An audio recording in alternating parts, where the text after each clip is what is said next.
Friends, అందరు బాగున్నారా? నేను బాగున్నాను. ఇదిగోండి, ఇప్పుడు కళాయిలో ఉల్లిపాయలు వేసుకొని వేపుతున్నాను. ఇప్పుడు ఏంటంటే చికెన్ కర్రీ వండుతున్నాను.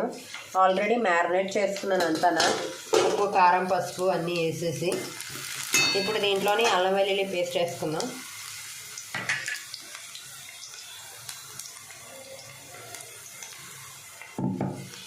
పేస్ట్ వేసుకున్నాను ఫ్రెండ్స్, ఫ్రై అవుతుంది. ఆ తర్వాత చికెన్ వేసేస్తున్నాం.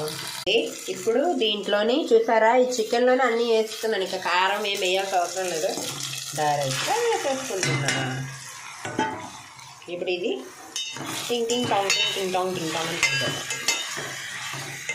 సిమ్లో పెట్టుకుందాం. ఒక 15 minutes పెట్టుకుంటే చికెన్ రెడీ అయిపోతుంది.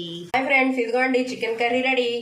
ప్లీజ్ ఈ చికెన్ కర్రీకి ఒక లైక్, ఒక సబ్స్క్రిప్షన్ చేయండి ప్లీజ్ ఫ్రెండ్స్. మీ ఇంట్లో కర్రీ అంటే కామెంట్ చేయండి.